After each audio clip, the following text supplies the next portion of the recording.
이 시간 함께 기도하시겠습니다. 사랑과 은혜가 많으신 하나님 아버지 감사합니다. 오늘 하루도 주님의 은혜 가운데 살아올 수 있도록 은혜와 사랑을 베풀어 주시고 이 시간 정한 시간이 되어 주님 앞에 나와 기도하며 예배할 수 있도록 축복하여 주심을 감사합니다. 이 시간 주님의 말씀 붙잡는 시간 되어지게 하여 주시고 그 말씀을 새기고 또한 이 시간 기도할 때 주님께서 주시는 은혜와 응답을 가지고 돌아갈 수 있도록 축복하여 주시옵소서. 모든 자리마다 오직 주님의 은혜와 영광만 넘치게 하여 주시고 이 모든 자리가 주님의 살아계심으로 가득하여 우리가 은혜와 기쁨 가운데 머무를 수 있는 복된 시간 되어지게 하여 주시옵소서. 예수님의 이름으로 기도드립니다.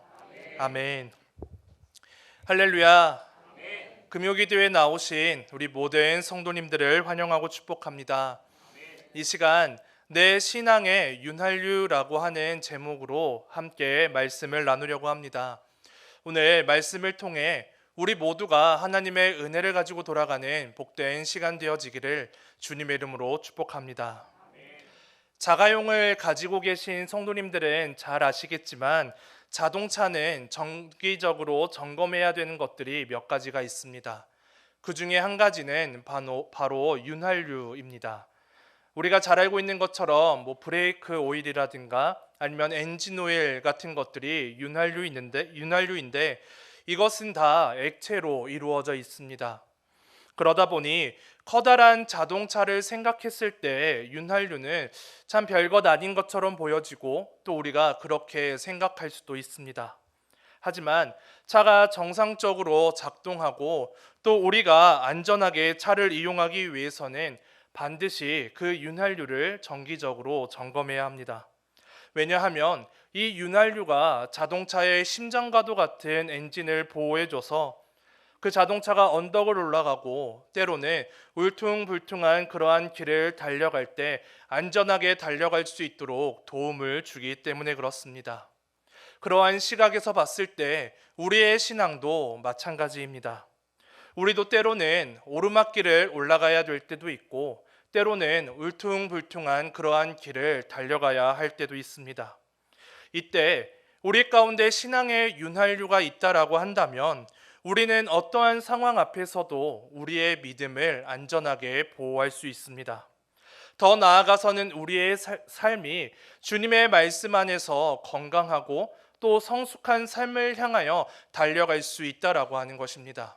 하지만 우리 가운데 그러한 신앙의 윤활유가 없다라고 한다면 비록 지금 당장에는 아무런 문제가 없는 것처럼 보일지는 모르겠으나 결국에는 우리가 위험한 상황을 만나게 될 수밖에 없고 우리의 신앙과 믿음이 무너지는 것을 경험할 수 있다라고 하는 것입니다. 이 자리에 나오신 우리 모든 성도님들에게 하나님의 은혜가 가득 넘치기를 소망합니다. 그래서 우리가 어떠한 영적 전쟁 가운데 살아간다 할지라도 그 모든 전쟁에서 승리하고 또한 우리의 삶이 주님의 말씀 안에서 건강하고 또 성숙한 삶을 향하여 달려가는 우리 모두가 되시기를 주님의 이름으로 축복합니다. 오늘 우리가 읽은 말씀은 다윗과 골리앗에 대한 그러한 말씀입니다. 어린 소년이었던 다윗이 블레셋의 장군이었던 골리앗과의 전투에서 승리하게 된 또 이 말씀은 사실 교회를 다니지 않는 사람들에게도 많이 알려진 말씀 중에 하나입니다. 말씀의 내용처럼 골리앗과 같은 커다란 문제가 우리의 삶을 가로막을 때가 있습니다. 내가 준비되기도 전에 내 힘으로는 감당할 수 없는 그러한 문제가 우리 삶 가운데 찾아올 수 있다라고 하는 것입니다. 그 문제는 어쩌면 사람일 수도 있고 어쩌면 환경이나 어떤 사건일 수도 있습니다. 하지만 그것이 무엇이 되었든지 간에 우리가 하나님의 은혜 안에 머물러 있기만 한다면 내가 하나님의 편을 떠나지 않고 늘 하나님 편에 서 있기만 한다라고 한다면 그것이 무엇이 되었든지 간에 우리는 승리할 수 있는 줄로 믿습니다. 오늘 말씀을 통해 우리가 가지고 있는 믿음과 그 신앙의 모습을 돌아보고 다시 한 번 더 주님 편에 서서 다시 한 번 더 주님의 은혜를 붙잡을 수 있는 복된 시간 되시기를 주님의 이름으로 축복합니다. 골리앗과의 전쟁에서 승리하기 위해서는 먼저 첫 번째로 우리가 믿음의 안목을 가져야 합니다. 고대 중국으로부터 지금까지 전해져 내려오고 있는 유명한 책 중에 손자병법이라고 하는 책이 있습니다. 이 책을 보면 이러한 글귀가 적혀져 있습니다. 싸우지 않고 이기는 것이 최고의 전쟁이다. 하지만 전쟁을 하게 되면 병력을 손상시키지 않고 이기는 것이 최선의 방법이다라고 하는 내용이 적혀져 있습니다. 이것은 최선의 방법으로 전쟁을 치르기 위해서는 효과적인 전략과 전술이 필요하다라고 하는 것입니다. 전쟁에서 승리하기 위해 좋은 칼을 준비하고 또 좋은 방패를 준비하는 것 물론 중요한 문제입니다. 하지만 심리전을 통하여서 적군에게 두려움을 심어줄 수 있다라고 한다면 적군의 사기는 내려가게 될 것이고 반대로 아군의 사기는 당연히 올라갈 수밖에 없기 때문에 최선의 전쟁에서 승리할 수 있다라고 하는 그러한 내용입니다. 이러한 시각으로 봤을 때 오늘 말씀에 등장하는 블레셋이라고 하는 나라는 최선의 방법으로 전쟁에 임하고 있는 것을 우리는 엿볼 수가 있습니다. 왜냐하면 거대하고 압도적인 무력을 가지고 있는 골리앗을 가장 앞세워서 이스라엘을 무려 40일 동안이나 압박하고 있기 때문에 그렇습니다. 그 결과가 무엇입니까? 사무엘상 17장 24절 말씀을 우리 함께 읽도록 하겠습니다. 이스라엘 모든 사람이 그 앞에서 도망하여 아멘. 이스라엘 백성들은 그 골리앗을 보면서 두려워하였고 그 두려움에 사로잡히게 되었다라고 하는 것입니다. 그 결과가 무엇입니까? 결국 블레셋을 피해 도망가는 선택을 내리고 있는 것이 이스라엘의 모습이다라고 하는 것입니다. 그렇다라고 한다면 이스라엘에게 두려움을 주고 있는 이 골리앗이라고 하는 사람은 과연 어떠한 사람입니까? 성경은 이 골리앗에 대해서 아주 굉장히 자세하게 말씀을 기록하고 있습니다. 사무엘상 17장 4절에서 7절 말씀을 함께 읽도록 하겠습니다. 블레셋 사람들의 진영에서 싸움을 도두는 자가 왔는데 그의 이름은 골리앗이요 가드 사람이라. 그의 키는 6규빗 한 뼘이요 머리에는 노투구를 썼고 몸에는 비늘 갑옷을 입었으니 그 갑옷의 무게가 놋 5천 세겔이며 그의 다리에는 놋 각반을 쳤고 어깨 사이에는 놋 단창을 메었으니 그 창 자루는 배틀 채 같고 창날은 철 600세겔이며 방패에 든 자가 앞서 행하더라. 아멘. 학자들마다 조금씩 다르기는 하지만 골리앗에 대해서 이렇게 정의합니다. 골리앗의 키는 약 2.2m에서 3m 정도 되었을 것이다라고 이야기합니다. 또한 약 60kg 정도 되는 갑옷을 입고 있었으며 머리 끝부터 발끝까지 신체를 보호할 수 있는 그러한 장비를 착용하고 있었다라고 합니다. 그러다 보니 웬만한 공격으로 골리앗을 물리칠 수는 없었다고 합니다. 또한 골리앗은 어깨에 7kg 정도 되는 창을 메고 있었으며 그 주변에는 방패를 가지고 골리앗을 호위하는 사람이 있었다라고 이야기를 합니다. 이것을 종합해서 생각을 해보면 골리앗이라고 하는 사람은 우리가 보통적으로 생각하는 그 사람들의 범주를 아늑히 뛰어넘는 그러한 사람이었다라고 하는 것입니다. 그러한 신체적으로 우월할 뿐만이 아니라 그는 어려서부터 전문적인 훈련을 받은 용사였고 또한 전쟁에서는 패배한 적이 없는 그러한 전문가이기도 했다라고 하는 것입니다. 저는 만약 골리앗이 저와 같은 편이라고 한다면 굉장히 든든할 것 같습니다. 그 골리앗이 서 있는 모습만 봐도 마음이 굉장히 듬직할 것만 같고 또한 특별히 전쟁터에서 골리앗이 전쟁에서 싸우고 있는 모습을 보기만 해도 자신감을 가지고 전쟁에 임할 수 있을 것 같다라고 하는 것입니다. 그런데 아이러니하게도 그 골리앗은 지금 이스라엘 편에 같은 사람이로 있는 것이 아니라 이스라엘의 적군이었으며 위협적인 모습과 목소리로 이스라엘을 위협하고 있는 사람이었다라고 하는 것입니다. 이스라엘은 그러한 골리앗을 보면서 도망가는 선택을 내릴 수밖에 없었고, 그 도망감 속에는 하나님에 대한 신뢰가 무너져 있는 것이 숨겨져 있는 것을 우리는 엿볼 수가 있습니다. 그런데 이 골리앗이라고 하는 것은 오늘날 성경 속에만 있는 것은 아닙니다. 성경이 골리앗의 모습을 아주 자세하게 기록하고 있는 것처럼 우리 삶 구석구석에도 보통의 범주를 뛰어넘는 그러한 문제들이 우리들을 찾아오고, 또 우리들은 그러한 문제를 바라보면서 두려움에 사로잡힐 때가 한두 번이 아니다라고 하는 것입니다. 그런데 그러한 문제들이 우리에게 두려움을 주는 것으로 끝나는 것이 아니라, 그 두려움으로 인하여서 우리의 신앙과 믿음이 완전히 무너져 버리고, 심지어는 하나님을 부인하고 배반하며 떠나가는 일도 왕왕 발생한다라고 하는 것입니다. 그러면서 생각을 해보니까 특별히 청소년들에게는 학교 성적과 또 대학 입시에 대한 두려움과 스트레스가 있는 것 같습니다. 그러다 보니 학교 안에서 학업에 대한 굉장히 많은 스트레스와 두려움을 받으며 살아가고 있는 것을 우리는 볼 수가 있습니다. 그래서 찾아보니까 특별히 반별 급훈을 보면은 아이들이 가지고 있는 생각을 우리가 조금 엿볼 수 있는데요. 그래서 제가 몇 가지를 준비했습니다. 화면으로 한번 보도록 할 텐데요. 먼저 첫 번째로 준비한 급훈은 열심히 공부하면 배우자의 얼굴이 바뀐다라고 하는 급훈입니다. 이러한 급훈 들어본 적 있으십니까? 두 번째 급훈은 대학 가서 미팅할래, 공장 가서 미싱할래 라고 하는 급훈입니다.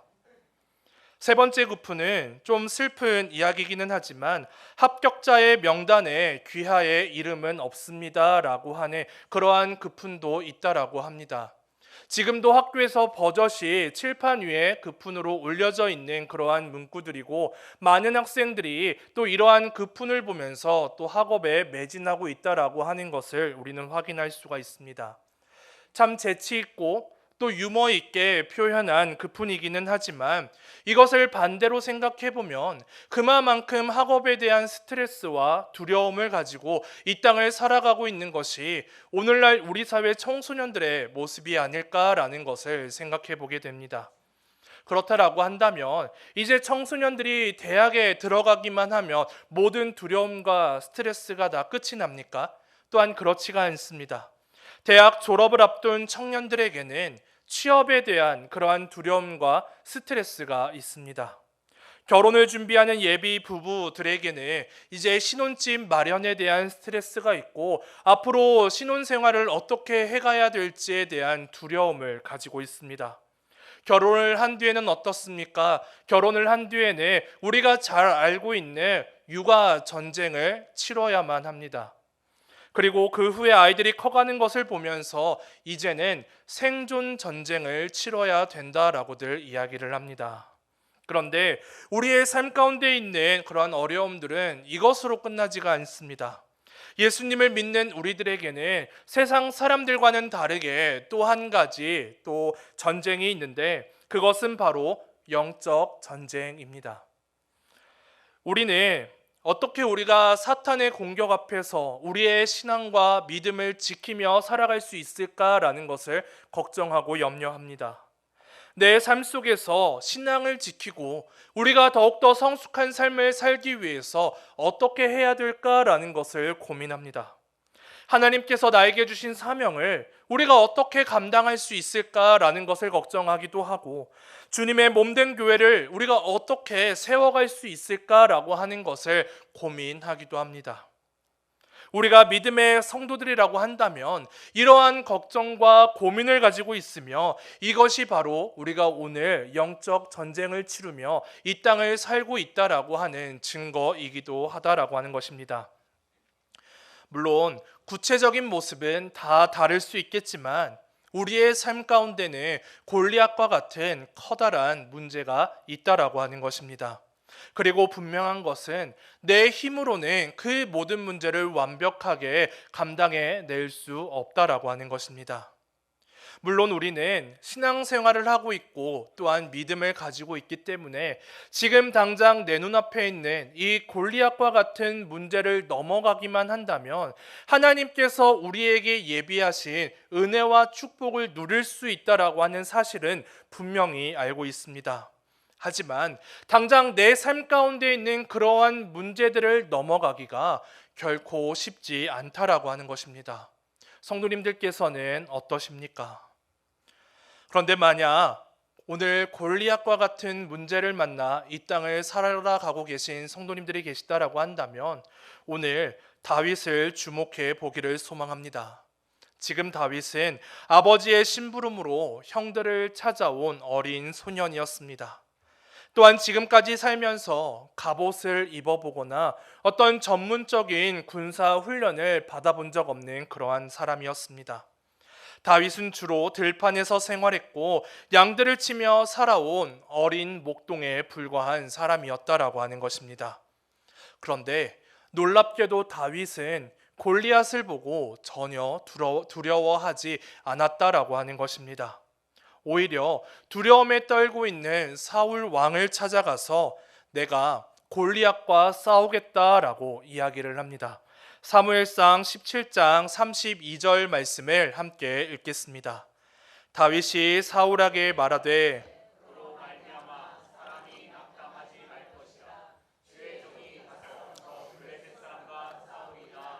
아멘. 외적으로 봤을 때는 아무런 별 볼 일 없는 사람이 다윗이었지만 그는 이 엘라 골짜기에서 유일하게 두려움을 이긴 사람이었다라고 하는 것입니다. 그 비결이 무엇입니까? 바로 다윗이 지금 가지고 있는 믿음의 안목 때문이었다라고 하는 것입니다. 다윗은 지금 이스라엘과 또 자신이 처한 환경이나 그 앞에 있는 골리앗을 바라보는 것이 아니라 지금도 살아계신 하나님을 바라볼 수 있는 믿음의 안목을 가지고 있었다라고 하는 것입니다. 그래서 하나님을 모독하고 이스라엘 군사들을 조롱하고 있는 이 블레셋 골리앗을 향하여서 이렇게 선포합니다. 오늘 본문 45절 말씀을 우리 성경을 보시고 함께 읽겠습니다. 다윗이 블레셋 사람에게 이르되 너는 칼과 창과 단창으로 내게 나아오거니와 나는 만군의 여호와의 이름 곧 내가 모욕하는 이스라엘 군대의 하나님의 이름으로 내게 나아가노라. 아멘. 지금 골리앗은 거인이고 다윗은 어린 목동에 불과한 사람이었습니다. 골리앗은 전쟁의 전문가이고 다윗은 그저 양들을 지키고 치는 그러한 사람이었습니다. 하지만 다윗에게는 하나님을 바라볼 수 있는 믿음의 안목이 있었다라고 하는 것입니다. 그것이 지금 당장 내 눈앞에 있는 골리앗이든 지금 당장 내 눈앞에 있는 환경이든 지금 당장 내 눈앞에 있는 어떠한 사람이든 그것을 바라보면서 두려움에 떨고 뒤로 후퇴하여 도망가는 것이 아니라 하나님을 바라보며 그 문제에 맞서 당당히 싸울 수 있는 힘과 능력을 공급받고 있다라고 하는 것입니다. 이 모습을 봤을 때 한 가지 떠오르는 말씀이 있습니다. 바로 사도행전 3장 6절 말씀인데요. 사도행전 3장 6절 말씀을 함께 읽겠습니다. 베드로가 이르되 내게 없거니와 내게 있는 이것을 내게 주노니 나사렛 예수 그리스도의 이름으로 일어나 걸으라 하고 아멘. 베드로는 안진뱅이에 했던 사람을 향해서 예수 그리스도의 이름을 선포하였습니다. 내가 은과 금은 없지만 내게 있는 예수 그리스도의 이름으로 선포하노니 너는 일어나 걸어라 라고 선포했다라고 하는 것입니다. 그런데 그 다음 일이 어떻습니까? 안진뱅이였던 사람이 일어나서 걷게 되었고 그는 지금까지 살아왔던 인생과 완전히 다른 인생을 살아갈 수 있게 되었다라고 하는 것입니다. 이처럼 예수 그리스도라고 하는 그 이름 가운데에는 바로 사람의 인생을 변화시킬 수 있는 힘과 능력이 담겨져 있음을 꼭 믿으시기 바랍니다. 우리에게 두려움을 주는 어떤 문제가 있다 할지라도 우리가 주 예수 그리스도의 이름을 붙잡고 주님을 의지하며 한 걸음씩 앞으로 나아가기만 한다면 주님께서는 우리에게 넉넉히 승리할 수 있는 힘과 능력과 권세를 주신다라고 하는 것입니다. 다시 말해서 우리가 어떠한 환경을 만난다 할지라도 만왕의 왕이 되시는 예수님을 바라보고 그 능력을 신뢰하기만 한다면 우리는 승리를 경험할 수 있다라고 하는 것입니다. 이것이 바로 승리의 핵심인 줄로 믿습니다. 다윗은 지금 다른 것을 붙잡는 것이 아니라 이 승리의 핵심을 붙잡았다라고 하는 것입니다. 세상의 기준을 붙잡는 것이 아니라 다른 사람들의 의견을 참고하는 것이 아니라 이 세상의 법도를 의지하며 서서 살아가는 것이 아니라 항상 주님 편에 서서 살기 위해 노력했고 또한 주님의 능력을 기대하며 하나님을 의지하고 하나님을 바라보며 살아가는 삶, 그것이 다윗의 삶이었고 다윗이 가지고 있었던 믿음의 안목이었고 또한 승리의 비결이었다라고 하는 것입니다. 평생 하늘을 바라보지 못하고 죽는 동물이 있다라고 합니다. 혹시 성도님들께서는 어떤 동물인지 알고 계십니까? 바로 돼지입니다. 돼지는 목뼈 구조가 45도 이상 들리지 않는다라고 합니다. 그러다 보니 평생 하늘을 쳐다볼 수는 없고 죽을 때까지 땅만 쳐다보며 살아야 된다라고 합니다. 그런데 우리의 신앙도 어쩌면 돼지와 마찬가지일 수 있다라고 하는 것입니다. 성도님들께서 삶 가운데 골리앗을 만나셨을 때, 삶 가운데 어떤 문제를 만났을 때 바라보는 곳은 하늘이십니까? 아니면 땅이십니까? 문제가 생겼을 때 바라보는 것 하나님이십니까? 세상의 기준과 가치관이십니까?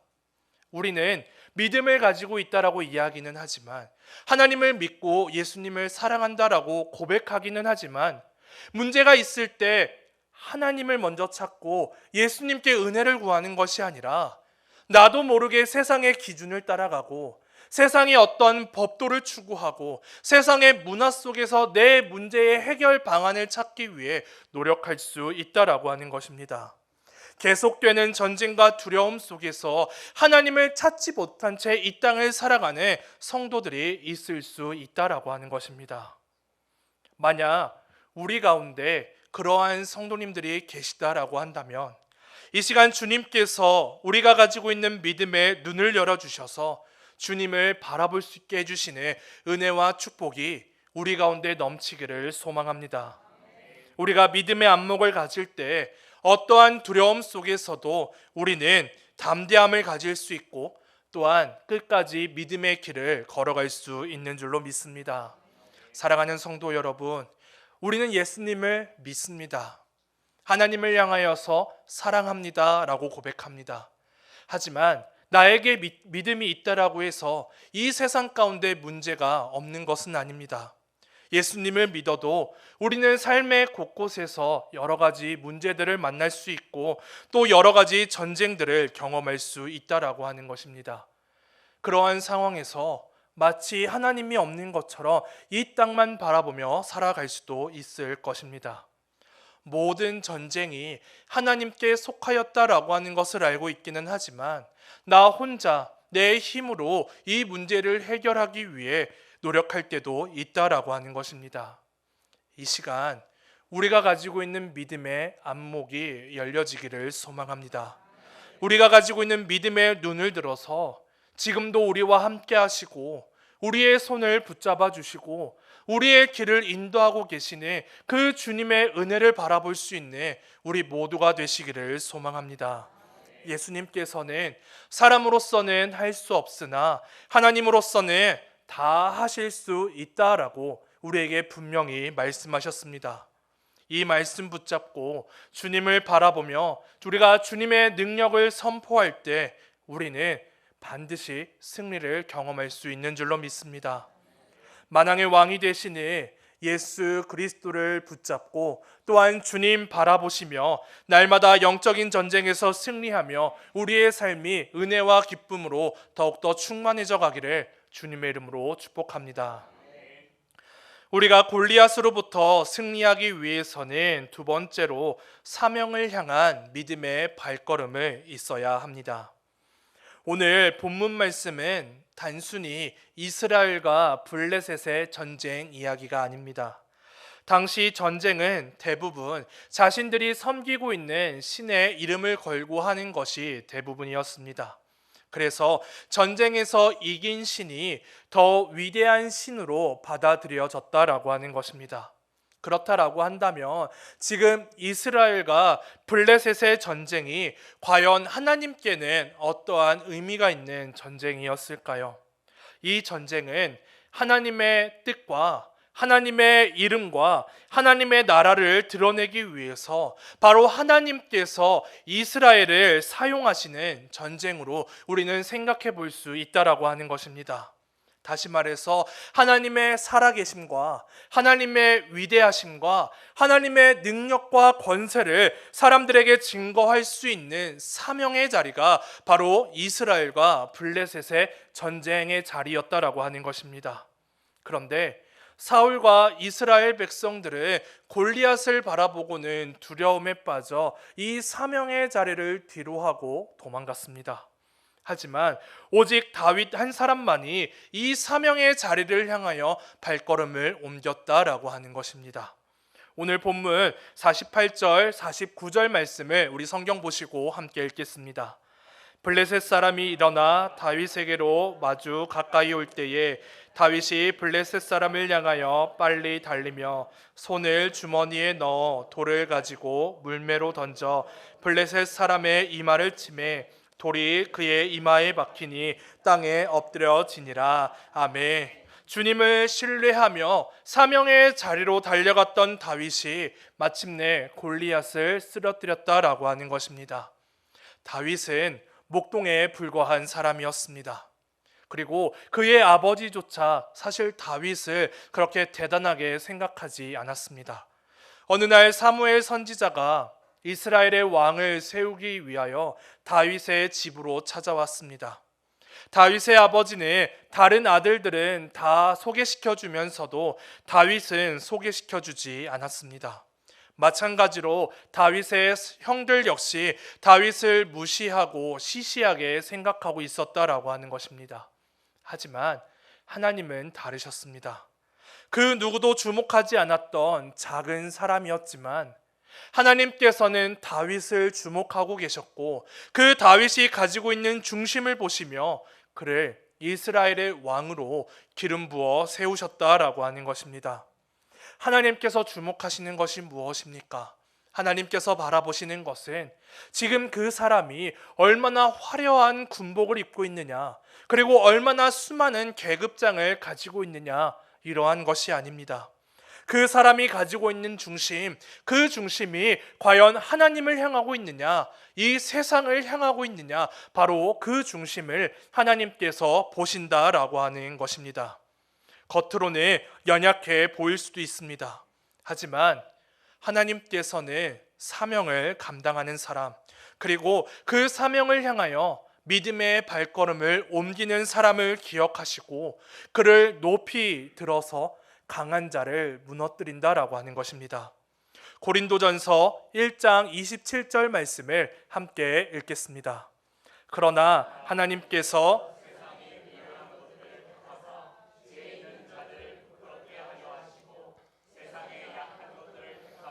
강한 것들을 부끄럽게 하려 하시며. 아멘. 다윗이 골리앗을 쓰러뜨릴 수 있었던 것은 그가 가지고 있었던 물맷돌이 어떤 대단한 능력을 가지고 있었기 때문이 아닙니다. 지금도 나와 함께 하시는 하나님을 믿고 하나님께서 허락하신 그 사명의 자리로 힘껏 달려갈 수 있는 그 믿음으로 말미암아 다윗을 주목하고 계신 하나님께서 베풀어 주신 은혜가 바로 승리의 비결이었다라고 하는 것입니다. 예수님을 믿고 또한 예수님을 만나고 은혜를 경험한 사람들에게는 한 가지 공통된 모습이 있습니다. 그것은 이제 예수님의 관심이 나의 관심이 되고 예수님께서 지신 그 십자가가 나의 십자가가 된다라고 하는 것입니다. 다시 말해서 예수님을 따라가는 삶, 말씀에 순종하는 삶, 또한 사명을 감당하는 삶, 예수님을 전하는 삶, 우리는 이것을 사명이라고 이야기를 하는데 바로 예수님을 만난 사람들은 사명을 감당하는 삶을 산다라고 하는 것입니다. 하나님께서 우리에게 주신 사명이 있습니다. 가정에 주신 사명도 있고 우리 교회에 주신 사명도 있고 우리가 일하는 일터 가운데 또 삶 가운데 주신 사명들도 있습니다. 그런데 우리가 사명을 감당하고 싶기는 하지만 우리를 방해하는 여러 가지 골리앗과도 같은 문제들이 있습니다. 때로는 건강이나 시간이 우리의 사명을 방해할 때도 있습니다. 지금까지 내가 쌓아온 관계가 어긋날 수도 있다라고 하는 두려움이 우리 가운데 있을 수도 있습니다. 재정이 부족하거나 방법이 떠오르지 않거나 어쩌면 그 사명을 감당하겠다라고 하는 용기가 우리 가운데 부족할 수도 있습니다. 하지만 이런저런 어려움을 생각하다 보면 결국 우리는 이 사명으로부터 한 걸음씩 뒤로 물러날 수밖에 없고 결국에는 사명을 감당하지 못하게 될 수도 있음을 반드시 기억해야 된다라고 하는 것입니다. 지금 다윗이 믿고 있는 것은 자신의 능력이 아닙니다. 바로 이 전쟁이 하나님의 손에 달려있다라고 하는 것을 믿었고 또한 하나님께서 반드시 일하신다라고 하는 사실을 믿고 있다라고 하는 것입니다. 그래서 이렇게 고백합니다. 본문 47절 말씀 우리 성경 보시고 함께 읽겠습니다. 또 여호와의 구원하심이 칼과 창에 있지 아니함을 이 무리에게 알게 하리라. 전쟁은 여호와께 속한 것인지 그가 너희를 우리 손에 넘기시리라. 아멘. 우리의 입술은 작고 우리가 가지고 있는 힘은 굉장히 약할 수 있습니다. 하지만 하나님께서 우리에게 주신 그 사명에 대해서 우리가 믿음으로 순종할 때 반드시 하나님께서 일하신다는 사실을 믿으시기 바랍니다. 왜 그렇습니까? 하나님께서 우리에게 주신 사명, 우리가 감당하기는 하지만 그 사명 역시 하나님의 손에 달려있기 때문에 그렇습니다. 사랑하는 성도 여러분, 우리가 사명을 감당한다라고 하는 것, 이것은 내가 편하게 신앙생활을 하겠다라고 하는 것이 아닙니다. 내가 사명을 감당한다라고 하는 것, 내가 편하게 삶을 살아가겠다라고 하는 것도 아닙니다. 때로는 희생과 헌신이 있고 또한 눈물과 인내의 시간이 있을 수도 있다라고 하는 것입니다. 하지만 우리가 잘 알고 있는 것처럼 예수님께서는 이미 십자가의 길을 걸어가셨고 그 십자가의 길에서 승리하셨습니다. 그리고 그 승리의 자리에서 서서 오늘 우리를 향하여 그 승리의 자리로 올 것을 손짓하고 계시는 줄로 믿습니다. 하나님께서 주신 그 사명을 향하여 믿음의 발걸음을 옮기는 우리 모두가 되기를 소망합니다. 그럼 하나님께서 다윗에게 승리를 주셨듯이 오늘 우리에게도 승리를 주실 줄로 믿습니다. 이 은혜가 우리 모두에게 가득 넘치기를 주님의 이름으로 축복합니다. 말씀을 맺겠습니다. 우리는 누구나 다 골리앗을 만날 수 있고 또 골리앗 앞에서 두려움을 가질 수도 있습니다. 하지만 우리의 일상 속에서 하나님의 말씀에 순종하는 경험들이 쌓이고 늘 하나님과 함께 동행하는 그러한 경험들이 쌓이다 보면 우리 앞에 골리앗이 있다 할지라도, 아니 골리앗보다 더 큰 문제가 우리 삶 가운데 찾아온다 할지라도 우리는 그 문제 앞에서 전혀 두려워하지 않는다라고 하는 것입니다. 왜냐하면 하나님에 대한 신뢰가 바로 내 신앙의 윤활유가 되어서 우리가 두려움을 이기고 끝까지 사명을 감당하며 믿음의 길을 걸어갈 수 있는 힘과 용기와 결단을 주기 때문에 그렇습니다.